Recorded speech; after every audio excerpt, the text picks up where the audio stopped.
زر کی حوث میں محبوب عاقل سلی گوری نظامت اور نقابت کے حوالے سے ایک بہت ہی ابھرتا ہوا نام محبوب عاقل کا ہے. یہ آئے نہیں ہیں, علامہ غلام جیلانی ازہری کو لے کر آئے. سبحان اللہ. وہ شعر پڑھا جائے کیا؟ زر کی حوث میں ظرف کو رسوا نہیں کیا. کیا کہنے ہیں, واہ واہ. پیغام ہے, نظریہ ہے, اسٹیٹس ہے, کردار ہے کہ زر کی حوث میں ظرف کو رسوا نہیں کیا. زر کی حوث میں ظرف کو رسوا نہیں کیا. جذبہ فروغ دین کا ٹھنڈا نہیں کیا. دولت کے نام پر کبھی دین حنیف کا سوداگران والے نے سودا نہیں کیا. سوداگران والے نے سودا نہیں کیا. حضرت علامہ و مولانا الشاہ حسنین رضا فیضی جو ہیں مظفر پوری مگر بربل اڑیسہ میں رہ کر مسلک و ملت کی خدمات انجام دیتے ہیں. لے گا بہت مارے گا, اپنے پنجے میں جکڑ لے گا بہت مارے گا. اعلیٰ حضرت کی شکایت نہ کہیں پر کرنا ورنہ جنات پکڑ لے گا بہت مارے گا. ورنہ جنات پکڑ لے گا. تو علامہ حسنین رضا صاحب فیضی رضوی تشریف لا رہے ہیں. نعرہ تکبیر, پھر ٹھنڈے پڑ گئے. نعرہ رسالت, عشق محبت, عشق محبت.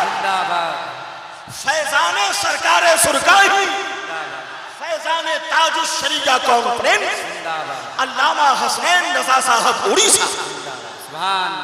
کا ماحول کو دیکھ کر بڑا افسوس ہوتا ہے, جلسے کا ماحول دیکھ کر, کہ ہمارے نقیب, ہمارے شورا بار بار کہتے ہیں کہیے سبحان اللہ, بار بار کہتے ہیں کہیے سبحان اللہ. دھکے مارنا پڑتا ہے ان کو, تب آپ کہتے ہیں سبحان اللہ. معلوم ہے سبحان اللہ کہنے سے کتنا بڑا فائدہ ہے. سبحان اللہ کہنے سے کتنا بڑا فائدہ ہے. مگر افسوس ہے کہ شورا اور خطبہ اور جو ہے نقیب آپ کو دھکے مار مار کے کہتے ہیں کہ کہیے سبحان اللہ, تب آپ سبحان اللہ کہتے ہیں. ایسا نہیں ہونا چاہیے. جب بھی کوئی بات اچھی لگے اور تاج الشریعہ کا جب بھی نام آ جائے سبحان اللہ کہہ دینا چاہیے. معلوم ہے جب بندہ زمین پر بیٹھ کر ایک بار سبحان اللہ کہتا ہے, بندہ زمین پر بیٹھ کر ایک بار سبحان اللہ کہتا ہے, ادھر بندہ زمین پر کہتا ہے, ادھر جنت کی زمین بندوں کا سبحان اللہ کہنا سن لیتی ہے. اور اس بندے کے نام سے جنت کی زمین اپنا سینہ چاک کر کے اس کے نام سے ایک جنتی درخت نکال دیتی ہے. سبحان اللہ. نعرہ تکبیر, نعرہ رسالت, مسلک اعلیٰ حضرت, فیضان اعلیٰ حضرت. سبحان اللہ, سبحان اللہ. اب آپ کی مرضی ہے جتنی مرتبہ آپ سامعین حضرات, یہ پروگرام آپ سنی بریلوی نیٹورک کی جانب سے سماعت کر رہے ہیں. اچھا, یہاں پر ایک بات میں بتانا چاہتا ہوں, ایک بات عرض کرنا چاہتا ہوں. بتائیے یہاں سے جنت دور ہے یا مدینہ؟ جنت دور ہے یا مدینہ؟ بولیے. یہ بھی نہیں معلوم. بڑے افسوس کا مقام ہے جی. مدینہ قریب ہے, ارے مدینہ تو سینے میں ہے. اور جنت کتنی دور ہے کہ زمین سے پہلے آسمان کا سفر 500 برس, پھر دوسرے آسمان کا سفر 500 برس, تیسرے آسمان کا سفر 500 برس, 500 برس کا سفر ہوتا ہے. تب جو ہے سدرۃ المنتہا آتا ہے. یہ سدرۃ المنتہا ہے کیا؟ حضرت جبرائیل, فرشتوں کے سردار, بلبل سدرا حضرت جبرائیل کا مسکن ہے. اور وہ ایک جنتی بیری درخت ہے, بیری کا درخت ہے. اور اس کے اوپر جو ہے جنت کی زمین ہے جو سدرۃ المنتہا کی چھت ہے. کیا ہے؟ سدرۃ المنتہا کی چھت ہے اور وہ جنت کی زمین ہے. تو میں نے جنت کی زمین سے تصور میں پوچھا, او جنت کی زمین زمین، تو زمین سے اتنی دور رہتی ہے، اور اتنی دور رہنے کے بعد جب تو اتنا سنتی ہے تو مدینے والے مصطفیٰ کے سننے کا عالم کیا ہے؟ سبحان اللہ سبحان اللہ۔ مدینے کے تاجدار کے سننے کا عالم کیا ہوگا؟ جب تو اتنا سن سکتی ہے تو میرے مصطفیٰ کتنا سنتے ہیں۔ تبھی تو بریلی کے تاجدار فرماتے ہیں دور و نزدیک کے سننے والے وہ کانے لالے کرامت پہ لاکھوں سلام۔ سبحان اللہ سبحان اللہ۔ کچھ لوگ کہتے ہیں حضرت نقیب اعظم ہندوستان صاحب، کچھ لوگ کہتے ہیں کہ ہم یہاں سے نبی پہ سلام پڑھتے ہیں تو کیا حضور سن لیتے ہیں؟ اور یہی وجہ ہے کہ یہ نجدی وہابی یا نبی سلام علیکہ نہیں پڑھتے جی، یا کے معنی وہ نزدیک کے لیتے ہیں اور ہے ہی یا کے معنی نزدیک کے قریب کے، تو کہتے ہیں تم یہاں سے پڑھتے ہو تو کیا مصطفیٰ سن لیتے ہیں؟ تو اس کے بارے میں علامہ فضل حق خیرآبادی کی بیٹی جو ہندوستان کی بہت بڑی عالمہ تھی، فاضلہ تھی، محدثہ تھی، وہ کیا خوب فرماتی ہیں کہ خانہ یار کو میں کیا پتہ بتاؤں، خانہ یار کو میں کیا پتہ بتاؤں، ارے جیسا مشتاق ہے دور بھی ہے نزدیک بھی ہے، دور بھی ہے نزدیک بھی ہے۔ مثال کے طور پر بس ایک مثال سنا کر میں تاج الشریعہ کی شان میں گفتگو کروں گا۔ جی جی جب سورج نکلتا ہے نا حضرت، جب سورج نکلتا ہے، جو لوگ دور اور نزدیک کے چکر میں پڑے ہوئے ہیں، جب سورج نکلتا ہے تو ایک پتھر جو ہے رکھ دیجئے ایک طرف، اور ایک طرف ایک آئینہ رکھ دیجئے، اور دونوں کو غور سے دیکھیے۔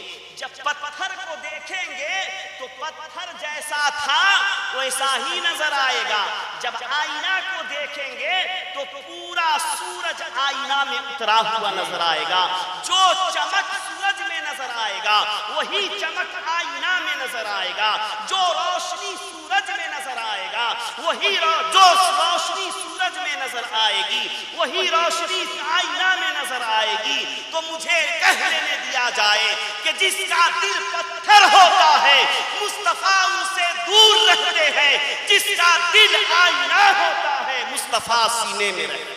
سبحان اللہ سبحان اللہ۔ نعرہ تکبیر، نعرہ رسالت، یا رسول مسلک اللہ اعلیٰ حضرت زندہ باد، جان تاج الشریعہ زندہ باد، نعرہ تکبیر۔ اللہ اکبر سبحان اور اللہ۔ آسان کر دوں جی، اور آسان کر دوں، اگر اشرف علی تھانوی ہو تو مصطفیٰ دور رہتے ہیں، احمد رضا بریلوی ہو تو مصطفیٰ سینے میں رہتے ہیں۔ سبحان اللہ سبحان اللہ۔ اگر رشید احمد گنگوہی ہو تو مصطفیٰ دور رہتے ہیں، حضور سرکار سلطانی ہو تو مصطفیٰ سینے میں رہتے ہیں۔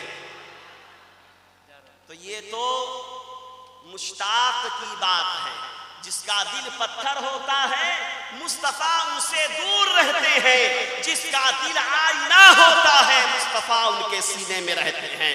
جھوم جھوم کر درود پاک پڑھیں، اللہم صلی وسلم بارک علی سیدنا ومولانا محمد طب القلوب ودوائها وآفق الابدان وشفائها ونور الابصار وضیائها وعلى آلہ وصحبہ دائما ابدا۔ تو میں مختصر میں عرض کر دوں کہ تاج الشریعہ کون ہے۔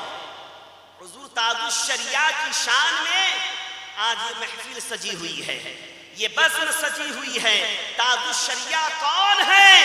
تو سنیے، تاجدار اہل سنت سرکار اعلیٰ حضرت امام احمد رضا خان فاضل بریلوی رضی اللہ تعالی عنہ کے دو صاحبزادے حضرت حجت الاسلام علامہ حامد رضا خان، حجت الاسلام علامہ حامد رضا خان کے بیٹے حضرت علامہ مفسر اعظم ہندوستان علامہ ابراہیم رضا خان کے بیٹے کا نام تاج الشریعہ۔ سبحان اللہ۔ حضور اعلیٰ حضرت کے دو صاحبزادے حجت الاسلام علامہ حامد رضا خان اور حضور مفتی اعظم عالم علامہ مصطفیٰ رضا خان، جن کو مفتی اعظم کہا جاتا ہے، یہ حضور مفتی اعظم ہند اعلیٰ حضرت کے چھوٹے بیٹے ہیں، اور حجت الاسلام علامہ حامد رضا خان اعلیٰ حضرت کے بڑے بیٹے ہیں۔ حضور حامد رضا خان کے بارے میں بزرگان دین فرماتے ہیں، پہلے کے علماء فرماتے ہیں کہ حضور حامد رضا خان اتنے خوبصورت تھے کہ اگر ان کا کوئی چہرہ دیکھ لیتا تھا تو نبی کا کلمہ پڑھ کے مسلمان ہو جایا کرتا تھا۔ سبحان اللہ سبحان اللہ۔ حضور محدث اعظم فرماتے ہیں، حضور محدث اعظم فرماتے ہیں اور بڑے بڑے مفتیان اکرام فرماتے ہیں کہ ہندوستان میں 3 بزرگ بڑے خوبصورت تھے۔ کون؟ حضور حامد رضا خان اور حضور اشرفی میاں جیلانی۔ اعلیٰ حضرت حضور اشرفی میاں جیلانی کو چھوچھوی، ان کو بھی اعلیٰ حضرت کا خطاب ملا ہے۔ حضور اشرفی میاں جیلانی اور مہریرہ مقدسہ کے حضرت سرکار نور، حضرت سرکار نور، یہ 3 بزرگ ایسے گزرے ہیں کہ یہ تینوں جس طرف گزر جاتے، جس اسٹیج پہ جلوہ گر ہو جاتے، پورا مجمع ان کے چہرے کی زیارت کرتا رہتا تھا۔ سبحان اللہ سبحان اللہ۔ حضور حامد رضا خان رضی اللہ تعالی عنہ یہ کون ہیں؟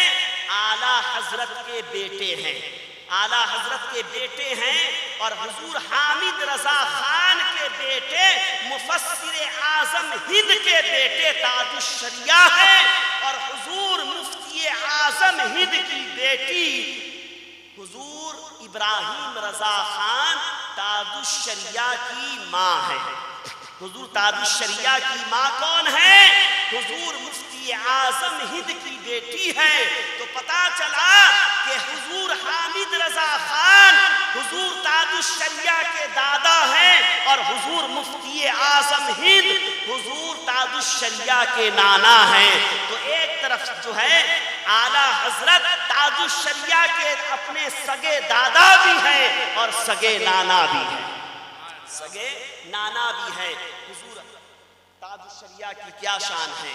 حضور تاج الشریعہ رضی اللہ تعالی عنہ اس دادے کا پوتا ہے، اس دادے کا پوتا ہے جن کو حجت الاسلام کہا جاتا ہے، حجت الاسلام کہا جاتا ہے، اور ہم شبیہ اعلیٰ حضرت بھی کہا جاتا ہے، ہم شبیہ اعلیٰ حضرت بھی کہا جاتا ہے۔ حضور حامد رضا خان رضی اللہ تعالی عنہ کو ایک مرتبہ انگوٹھے میں ناسور ہو گیا تھا، ناسور ہو گیا تھا۔ آپ نے ڈاکٹر کو دکھایا تو ڈاکٹر نے مشورہ دیا کہ اس کو آپریشن کرنا پڑے گا، اس کو آپریشن کرنا ہوگا۔ کہا اس کے لیے کیا کرنا ہوگا؟ تو ڈاکٹر نے کہا سن کا انجیکشن دینا ہوگا، سن کا سوئی دینا ہوگا۔ کہا اگر میں انجیکشن نہ لگوایا تب؟ کہا آپ کے انگوٹھے میں سن کی دوا لگانی ہوگی، اسپریٹ لگانی ہوگی۔ تو آپ نے فرمایا اس میں الکوہل ہے اور وہ حرام ہے، میں ہرگز نہیں لگاؤں گا۔ تو ڈاکٹر نے کہا واہ جناب، آپ نہیں لگائیں گے تو میں آپریشن کیسے کروں گا؟ حضور حامد رضا خان تاج الشریعہ کے دادا نے فرمایا ڈاکٹر میں انگوٹھا دیتا ہوں، تم اپنا کام کرنا شروع کر دو، تم اپنا کام کرنا شروع کر دو۔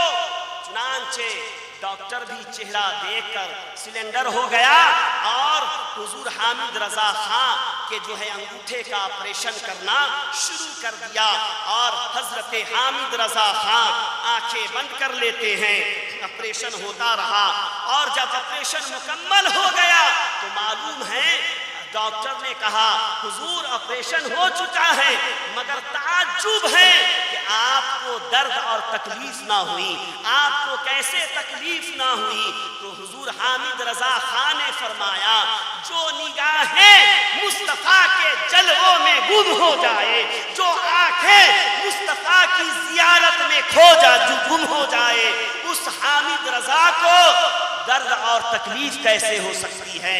تو میرے دوست اور بزرگوں، حضور حامد رضا نے فرمایا کہ او ڈاکٹر سن لے، مصر کی عورتوں نے حضرت یوسف کا حسن دیکھا تو اپنی انگلیاں کاٹ ڈالی اور ان کو احساس بھی نہ ہوا، ان کو تکلیف بھی نہ ہوئی کہ میں انگلیاں کاٹ رہی ہوں، تو میں تو مصطفیٰ کا جلوہ دیکھ رہا تھا، مصطفیٰ کا دیدار کر رہا تھا، مجھے کیسے تکلیف ہو سکتی ہے؟ اس دادا کا پوتا ہے حضور تاج الشریعہ۔ میرے پیارے اسلامی بھائیوں، تاج الشریعہ کی شان کیا کہنا، تاج الشریعہ کا مقام کیا کہنا۔ درود پاک پڑھیں، اللہم صلی وسلم بارک علی سیدنا مولانا محمد طب القلوب ودوائها وعافیت الابدان وشفائها ونور الابصار وضیائها وعلی آلہ وصحبہ دائما ابدا۔ میرے پیارے اسلامی بھائیوں، شاعر اسلام حضرت شہباز رضا نوری کلکتوی رونق اسٹیج ہے، اس لیے میں چاہتا ہوں کہ اپنی گفتگو کو سمیٹ دوں۔ کچھ لوگوں نے اس جلسے کے متعلق تانا دیا جی کہ نماز تو پڑھتے نہیں، جلسہ کرنے سے کیا؟ تو میرے پیارے اسلامی بھائیوں، کوئی نماز نہیں پڑھتا ہے، دعا فرمائیے کہ اللہ نمازی بنا دے، مگر جلسہ کرانے سے فائدہ ضرور ہے، بہت بڑا فائدہ ہے۔ یہ جلسے میں کیا ہوتا ہے؟ مصطفیٰ کی محبت کی باتیں ہوتی ہیں، سبحان اللہ سبحان اللہ اللہ۔ رسول سے پیار کرنے کا ڈھنگ سکھایا جاتا ہے، اور جو مسلمان اللہ و رسول سے پیار کرتا ہے یقیناً جنتی ہے، سبحان اللہ سبحان اللہ۔ یقیناً جنتی ہے۔ بخاری شریف کی حدیث ہے، کتاب الحدود باب ہے، بخاری شریف کی حدیث ہے۔ اس حدیث کے راوی حضرت زید بن اسلم نے اپنے والد سے، انہوں نے حضرت عمر بن خطاب سے روایت کیا ہے۔ حضرت عمر بن خطاب فرماتے ہیں کہ حضور صلی اللہ تعالی علیہ وسلم کے حیات ظاہری میں مدینہ شریف میں ایک شخص تھا، گنہگار تھا، ایک شخص جو ہے گنہگار تھا۔ وہ کیا کرتا تھا؟ شراب پیتا تھا۔ کیا کرتا تھا؟ شراب پیتا تھا۔ مصطفیٰ اس کو کئی مرتبہ کوڑے لگوائے، مصطفیٰ نے سزا دلوائی، کوڑے لگوائے، مگر بار بار توبہ کر لیتا تھا، پٹائی کھا لیتا تھا، پھر بھی جا کے شراب پی لیتا تھا۔ ایک مرتبہ حضور نے اس شخص کو بلوایا اور بلوا کر صحابہ اکرام سے کوڑے لگوائے۔ جب کوڑے لگ گئے، اس کی پٹائی ہو گئی، تو ایک صحابی نے اس شخص پر، اس شرابی پر لعنت بھیجنا شروع کر دیا، لعنت بھیجنا شروع کر دیا۔ معلوم ہے جب لعنت بھیجنا شروع ہو گیا تو معلوم ہے اللہ کے رسول اپنے حجرہ انور سے نکلے، حجرہ خاص سے نکلے، اور نکل کر سرکار نے جلال میں آ کر فرمایا، او میرے چاہنے والوں، او میرے دیوانوں، او میرے ماننے والوں، او میرے صحابیوں، اس دیوانے پر لعنت مت کرو، اس دیوانے پر لعنت مت بھیجو۔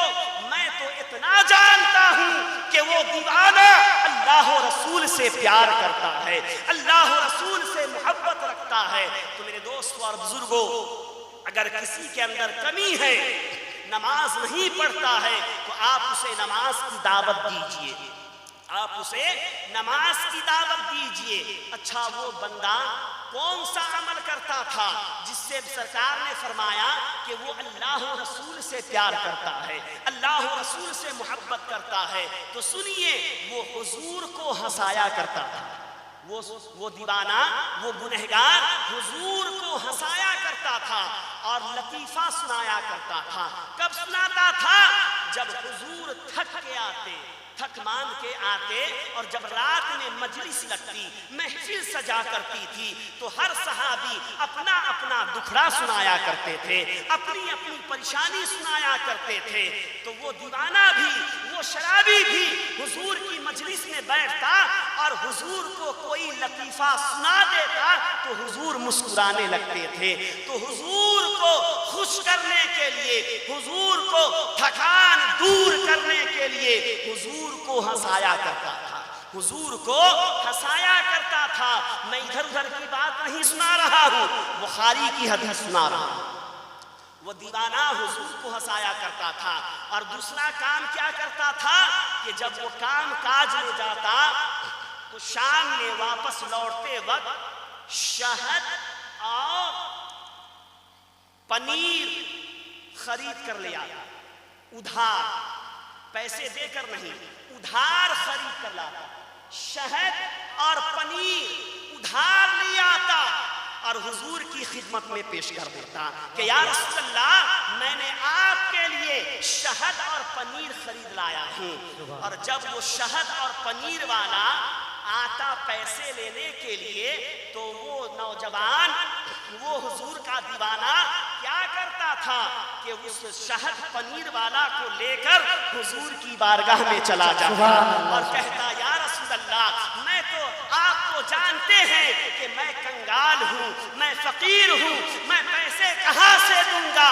میں جانتا ہوں مصطفیٰ کریم ہے، مصطفیٰ کریم ہے، سرکار عطا کر دیں گے۔ تو حضور مسکرانے لگتے اور حضور مسکرا کر فرماتے کہ ادھار بھی لاتا ہے اور پیسے بھی مجھ سے دلواتا ہے۔ تو یہ اتنا پیار تھا، لہٰذا ہمیں چاہیے کہ کوئی مصطفیٰ کے نام کا جلسہ سجاتا ہے تو اس پر تان کشی نہیں کرنا چاہیے، تانا نہیں دینا چاہیے۔ یہ عمل یہاں بھی کام آئے گا اور وہاں بھی کام آئے گا۔ نماز نہیں پڑھتا ہے، دعا فرمائیے کہ اللہ نمازی بنا دے۔ وآخر دعوانا الحمدللہ رب العالمین۔ السلام علیکم۔